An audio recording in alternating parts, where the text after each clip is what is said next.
41 случај на ХИВ годинава. Сите мажи.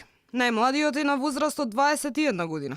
Лекарите предупредуваат дека иако во изминатите 17 години бројот на починати се намалува, сепак има тенденција на пораст на бројот на инфицирани. Во моментот 217 пациенти се на континуиран третман кај нас, а во наша континуирана грижа 225 пациенти. Оние кои се диагностицирани навреме и редовно ја земаат препишаната терапија која го става вирусот под контрола, според лекарите, имаат квалитетен живот со минимална можност за компликации и на тамошно ширење на инфекцијата.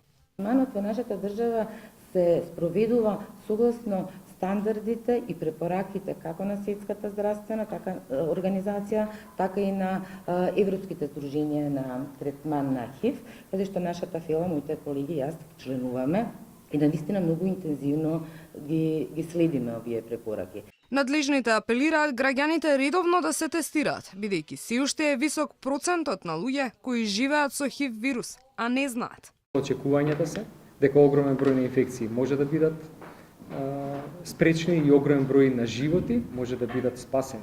Ги повикуваме сите на бесплатните испитувања на клиниката за инфективни болести кои се одвиваат максимално дискретно, а се со цел рано откривање на болеста, заради тоа што рано откривање болеста и ран почеток на лекување со соодветна специфична терапија која што ние имаме на располагање на инфективната клиника. За следната година од буџетот се издвоени 90 милиони динари за набавка на терапија, но и за спроведување на превентивни ХИВ програми. Во земјава за 30 години регистрирани се 400 случаи, од кои 339 се од машки пол, а 54 од женски.